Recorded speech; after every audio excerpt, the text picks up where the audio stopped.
So we're here in New York for Climate Week, but of course the climate does not exist in isolation.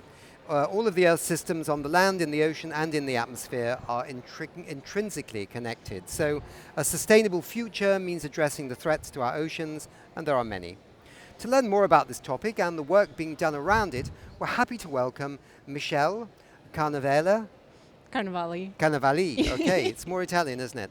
President of 11th Hour Racing. Yes. Michelle, thanks for joining us. Oh, thanks for having me. Great. So I think the main thing is, can we just clear up 11th Hour Racing? Yes. Why is this the name of your organization? Yes. Yeah. Yes. Yes. So the mission of 11th Hour Racing is really to foster the connection between land, sea, and people. And we do that through funding innovative and sustainable solutions for ocean health and community health as well. But we often get asked about our name. What Yeah. does 11th Hour Racing Yeah. mean? And 11th Hour is really this sense of urgency that we're Okay. in the 11th hour, that we need to act now on climate. And racing is because we believe that you can harness the power of sport to Right. drive that action. Ah, okay. So Yeah. we inspire action through sport. We show a vision about what is possible through storytelling, and then we also catalyze impact through grant making. Okay, okay.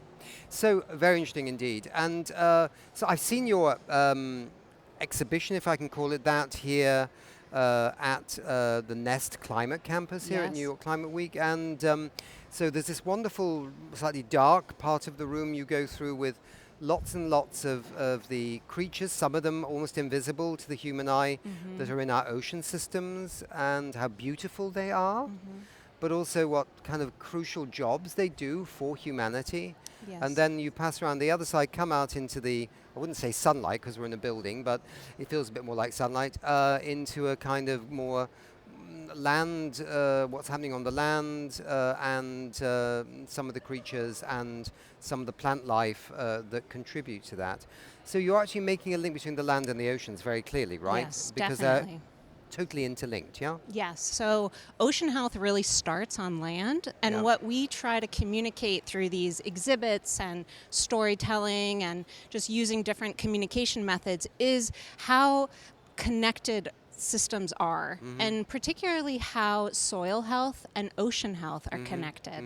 So one climate solution that we're really trying to help promote in communities around the country is composting, and how composting our food waste is a climate solution that avoids methane gas production, but also helps to build healthy living soil. And that is an amazing carbon sink. When we can help to build healthy soil, it sequesters carbon, but it also cleans water, the runoff that kind of runs from our land into our harbors and our streams and local waterways. So we're really trying to showcase through this exhibit the connection between these two systems. And we're an ocean-based funder, but we are so focused on soil health as a practice that we on land can help to steward through our Yeah. different behavior. Yeah, absolutely. Yeah, it's interesting. We're staying in an apartment in Wall Street, which is very nice, and we have a Yes. view of the river and everything. But we have to somehow, because there's the teams there, we're producing trash. And I went downstairs to ask, what do I do with this? And they went, well, there are some things you can recycle and some things you can't in New York City. And I said, okay, well, what are they? And then they started scratching their heads. I said, okay, it's probably cans, it's probably glass.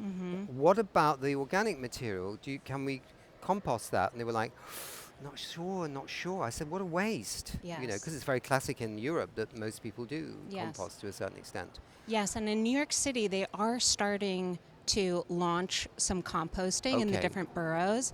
I mean, it's such a huge challenge in such a huge city. Yeah. But even here at the Javits Center, they compost the food waste. And we were just upstairs where we saw that the food waste is composted for the farm, and then it's used to build healthy soil, that they grow Right. food for the vendors here to serve Okay. to guests. Yeah. But that's the kind of circularity that I think we all need to get back to. Absolutely, no, absolutely. And I mean, I know that the next climate conference in Belém in Brazil, that the government there wants to do a lot to empower their waste pickers in where the big tips are, to actually collect organic waste and bring that back into the system. Again, for the methane argument, which we're also very passionate about here, and for other reasons. So tell me, so how do you work with sport then? How does that happen? Well, I'm really excited. Today we just launched a new alliance with Protect Our Winters. It's called the Water Alliance. And it's a new initiative that will bring outdoor athletes as well as scientists and nonprofits and community leaders together to tackle water-related issues from the tops of the mountains down to the ocean floor. So the water cycle connects us all, and we really believe that athletes are a unique and powerful way to engage people.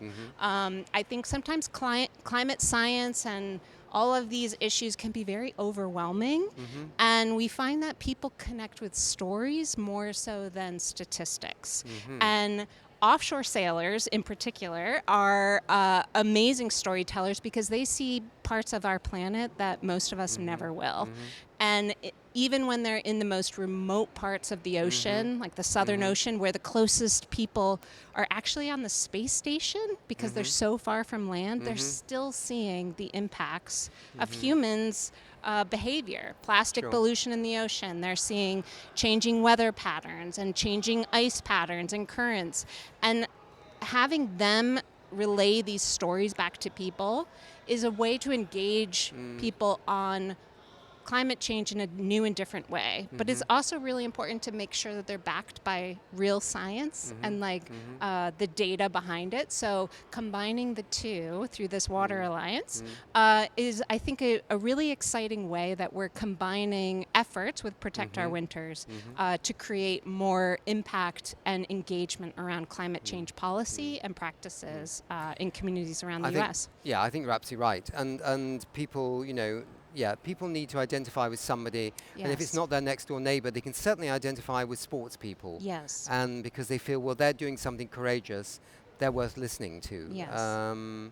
I used to be the director of comms of something called the UN Environment Program, headquartered in Nairobi, actually. And UNEP still has, a very strong relationship with the International Olympic Committee and with the sports federations under them. Yes. So we used to work a lot with sports people on these environmental issues, and they're really up for it, right? Totally. Yeah. And we have some Olympians that are on Protect Our Winters Water Alliance as well. And you're right, they're just like very engaging people.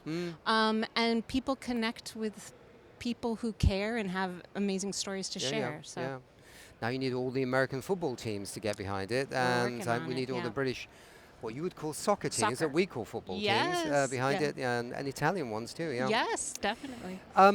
So how do we wrap up here? So how do people engage with you? I mean, how can people engage with your work?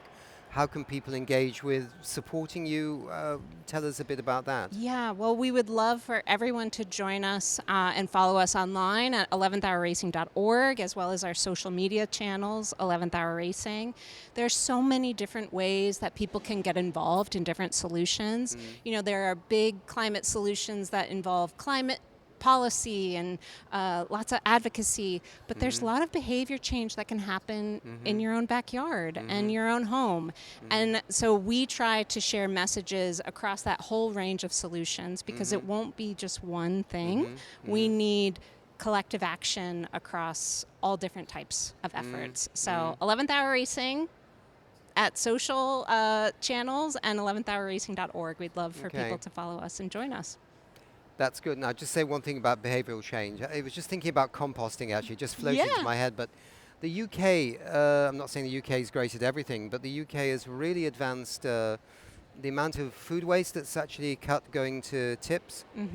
And what they did was they went to samples of people all over the country and said, do you waste food? And people said, no, we don't waste food. Maybe they do down the road next door, but we don't. And they said, okay, let's have a look in your waste bin, shall we? Yeah. And they would film these, right? And very respectfully. And people went, oh yeah, maybe we do waste a bit of food. Yeah, I can see that now. Oh, okay. Yeah. Okay, well, we'll try and do some. We'll try and be better. And so, suddenly people became receptive when they Yes. realised they were wasting actually far more than they thought they did. Yeah. Yes. So Yes. that's It's one good thing. awareness. Awesome. Well, Good. thank you. Well, lovely to meet you. Thank you for and having us. yeah, very happy with the work you're doing, and keep it up. Thank you. You Yeah. too. Okay.